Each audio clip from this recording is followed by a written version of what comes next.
The website, philipandfacts.com, is sponsored by the American Petroleum Institute, API. It exists to bash ethanol, and its hypocrisy begins with the website's name. The website is filled up with lies. This website lists 13 categories, and then links to details that API pretends are facts to support their bashing of ethanol. I provide a list of these categories below, along with my own previously published responses that explain why API is wrong on these issues. However, without having to go through the 13 categories and my responses, there's a far easier way to prove the duplicity of Big Oil's attacks on ethanol. For decades, while Standard Oil and other gasoline companies vehemently protested against ethanol fuels in the United States, Standard Oil, City Service, Citgo, and other American-based oil companies sold ethanol gasoline blends in Great Britain, where they marketed these fuels as being more powerful, cleaner and cooler running. In the 1920s, a consortium of Scotch whisky distillers began producing and marketing an ethanol gasoline blend for automobiles called Discal. A few years later, the Discal name was licensed by another British company, Cleveland Petroleum Products, to sell an ethanol gasoline blend, provided that Cleveland continued to use the alcohol produced by its distillers for the fuel blend. In the 1930s, Standard Oil, SO, Anglo-American Oil, purchased about half of Cleveland Petroleum Products. In 1958, SO purchased the remaining shares of Cleveland Petroleum. City Service, known today as Citgo, sold an ethanol gasoline blend for many years called Cool Motor. Several examples of newspaper and magazine ads for Cleveland Discal and Cool Motor are available here. Here's a British television commercial from 1966 for Cleveland Discal ethanol gasoline fuel. As you see, the message told to the consumers in Great Britain about ethanol was far different than the story told to the American people, then and now.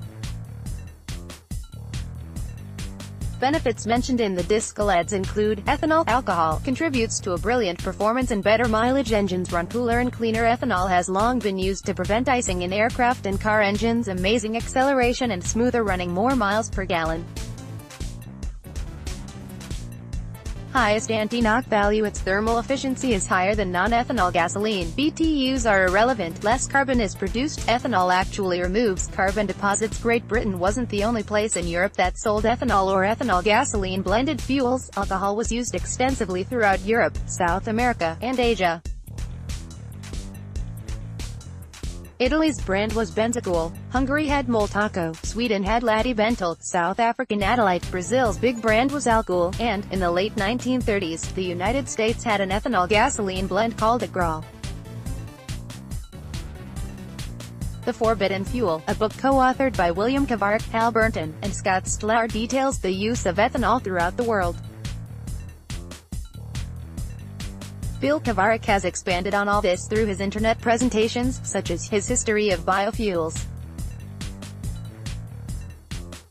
In post-Prohibition America, ethanol gasoline fuels were often sold without all the boogeyman histrionics used by API members in recent years.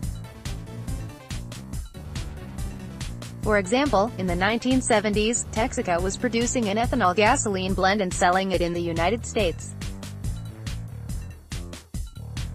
Here's a TV commercial from 1979 featuring Bob Hope promoting corn alcohol blended with gasoline. Today, Canadians don't seem to know much about ethanol gasoline blends, but Mohawk gasoline stations in Canada sold an E10 ethanol gasoline blend.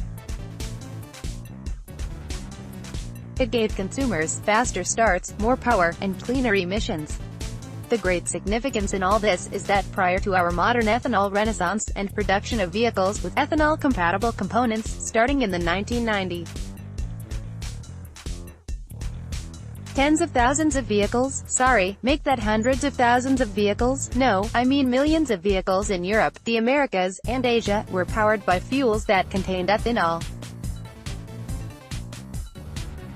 On top of that, we have to assume other internal combustion engine devices, lawnmowers, chainsaws, stationary machines throughout the world used ethanol gasoline blends at one time or another.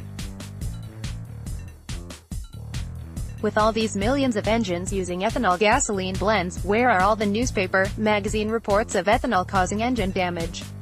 Where are all the stories from the 1920s, 30s, 40s, 50s and 60s screaming about ethanol corroding engine parts?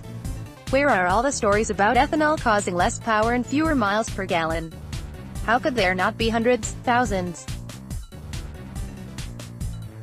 tens of thousands of published complaints that singled out ethanol as the evildoer? Of course, there wouldn't have been such stories sponsored by the oil companies since they were promoting the ethanol gasoline blends as a superior fuel. But what about all know-it-all ethanol haters who nowadays hunt and troll every publication and media outlet they can find with ethanol horror stories? Surely there must have been empty-headed know-it-alls in those days insisting that because of ethanol's lower BTU values that it must deliver less power.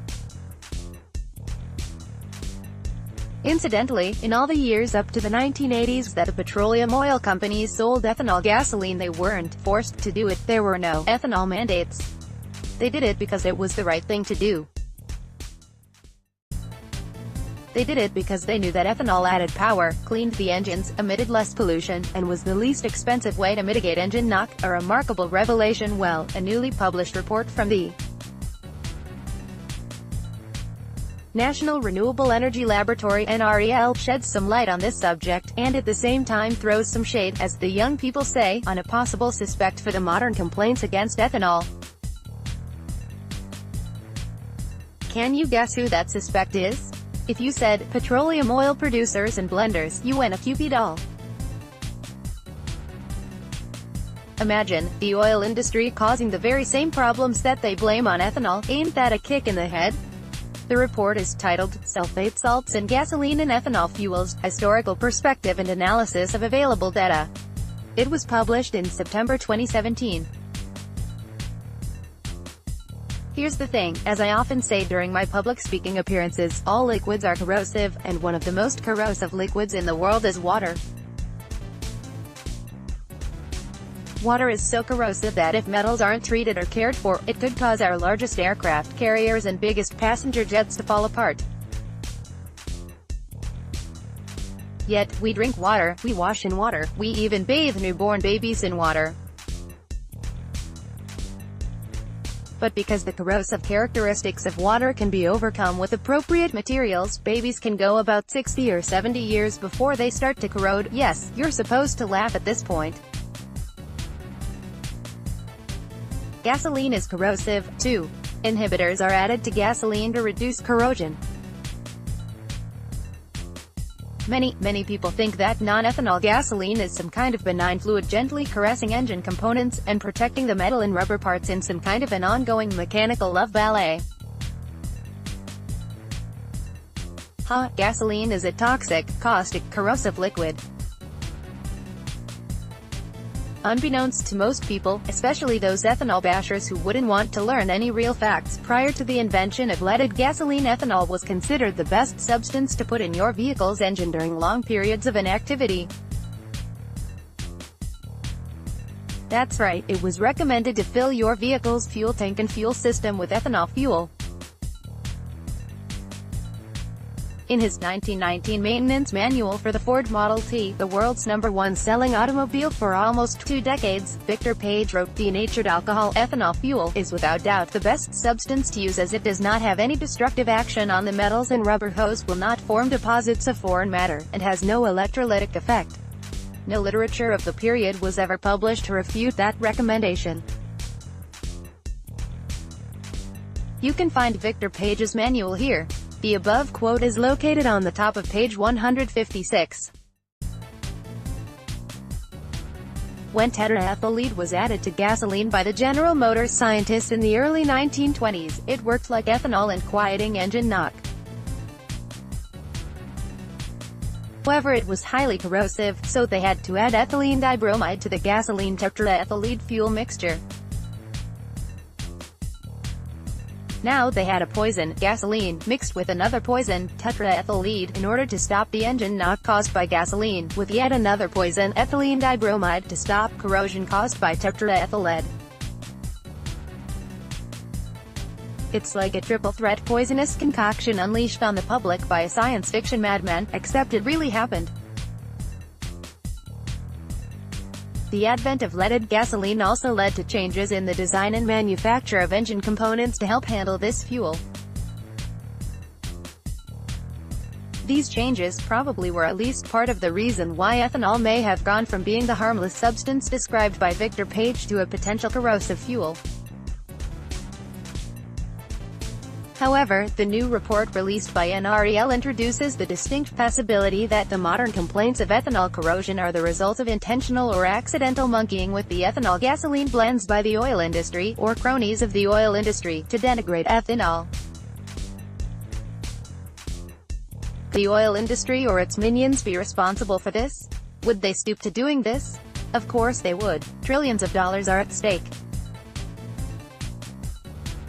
The petroleum oil industry is responsible for unleashing terrible poisons into our air and water. Wars have been fought over oil resources. Oil industry carelessness has killed millions of non-human animals of all types.